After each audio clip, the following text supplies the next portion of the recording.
Cinderella was on the verge of tears when she noticed that her stepmother had left something on the kitchen table. It was an invitation. She picked it up, wiped away a tear, and read, His Royal Highness, the Prince, cordially invites you to attend the Royal Midsummer Night's Ball. At the Palace, evening dress essential. RSVP. Oh, how wonderful it would be, she thought, to go to a ball dressed in a beautiful evening gown and maybe even meet the prince. She began to imagine the scene, the magnificent palace with its majestic towers, the glittering ballroom, the guests looking glamorous, and the music. Oh, what beautiful music there would be!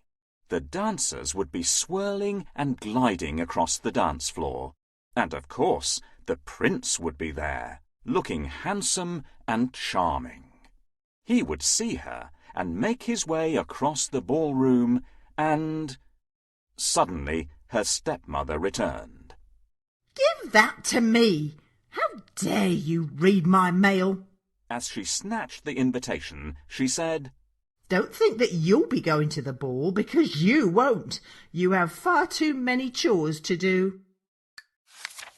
Get on with your work, you idle girl. When her stepmother had gone, big tears started to trickle down Cinderella's face.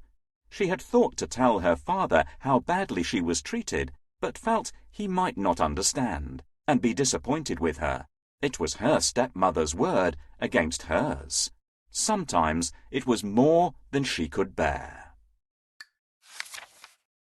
Cinderella, you had better make us look stunningly beautiful. Find me a fabulous ball gown so the prince can't take his eyes off me. I have made them a wardrobe of different dresses. Will you help me to choose the best ball gowns for them? I'm first. Let me try this one. During the following weeks, Cinderella was kept busy making new ball gowns for her stepsisters and stepmother. She cut and stitched and sewed until finally the dresses were finished. When the day of the royal ball arrived, there was great excitement. Cinderella was ordered to help Camilla and Daniela get ready. They bustled into the dressing room and began their demands. Polish my fingernails, Cinderella. Cinderella, brush my hair. Tie my bow. Straighten my dress. Find my petticoat. Fasten my buttons. Fetch my shoes. Do it now!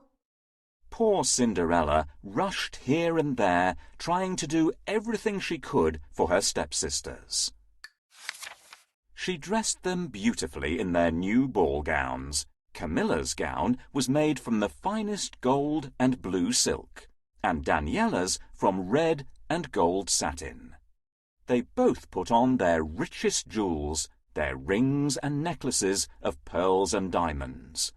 They paraded around the room like peacocks, glancing at their reflections in the mirror, each thinking themselves more beautiful than the other. My dress is more beautiful than yours, said Daniela proudly. No, it's not. My dress is the most beautiful. Red is an ugly colour. It shows up your spots, Camilla replied. No, it doesn't. Red is a royal colour, and I shall dance with the prince. He won't be able to resist me because I am so beautiful. You're as ugly as a toad. It will be me who sweeps the prince off his feet as I glide along in my beautiful blue silk chiffon, taunted Camilla. Daniela's face turned crimson until it almost matched her dress. We shall see, shall we? She said.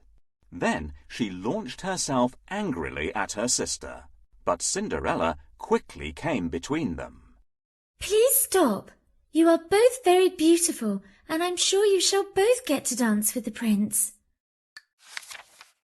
Yes, I suppose we shall, said Daniela smugly. But you won't. Ha ha ha! added Camilla cruelly.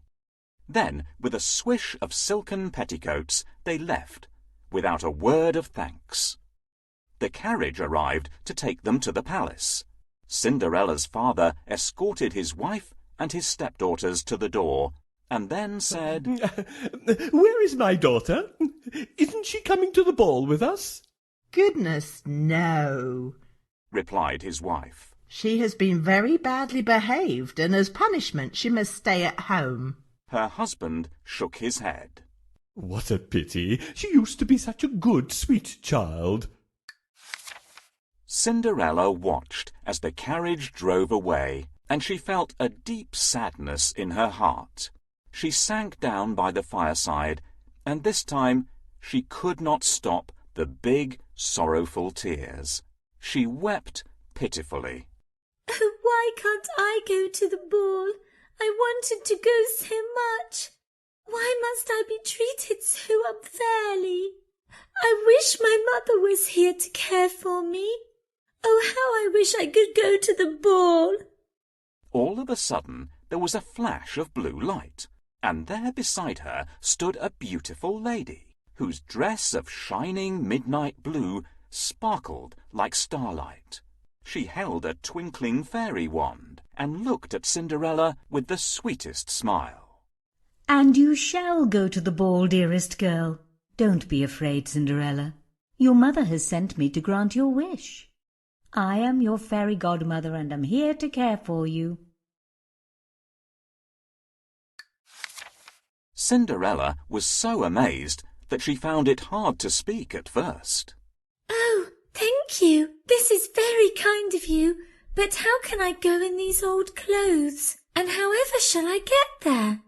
Follow my instructions precisely, and all shall be well. Fetch me quickly the 4 mice, 2 lizards, and the friendly grey rat that you keep as pets, and the largest pumpkin you can find.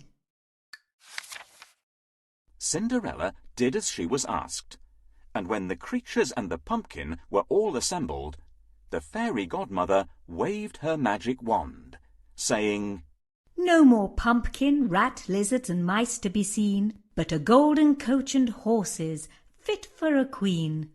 Then, with a puff of magic smoke, Cinderella found herself outside. Standing before her was the most glorious golden coach.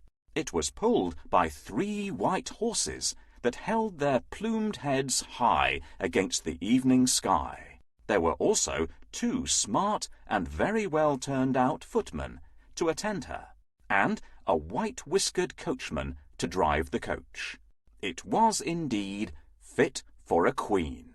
Good heavens! Exclaimed Cinderella, and then she noticed her ragged apron.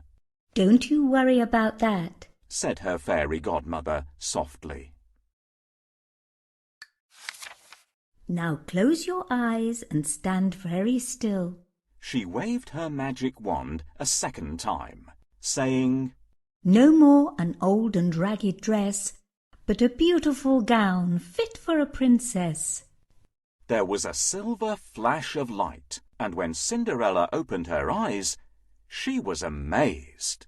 Her rags had been transformed into the most fantastic ball gown that shimmered with a magical blue light. Her gloriously shining hair was crowned with a blue crystal tiara, and she noticed on her feet the prettiest, daintiest crystal dancing shoes. She smiled and glowed from head to toe with the most extraordinary beauty. Now you are ready for the ball, said the fairy godmother. You look beautiful. Oh, this is my dream come true. How can I ever thank you enough? Cinderella replied gratefully. Now before you go, please listen carefully, Cinderella. My magic will only last until midnight, so you must be home before the clock strikes 12. Here's your invitation. Off you go now and enjoy yourself. But remember what I have said. Cinderella smiled and nodded.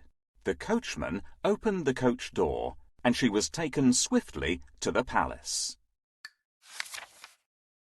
You shall go to the ball, Cinderella. How can I go in these old clothes? And however shall I get there? Follow my instructions precisely and all shall be well.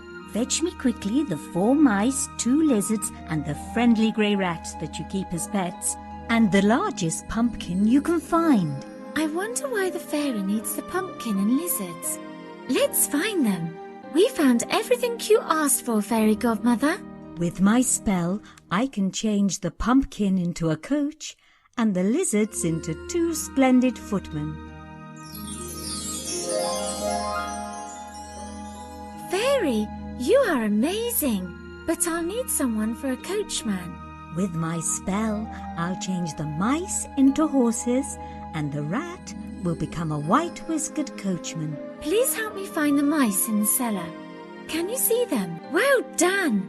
We found everything. No more pumpkin, rat, lizards and mice to be seen, but a golden coach and horses fit for a queen.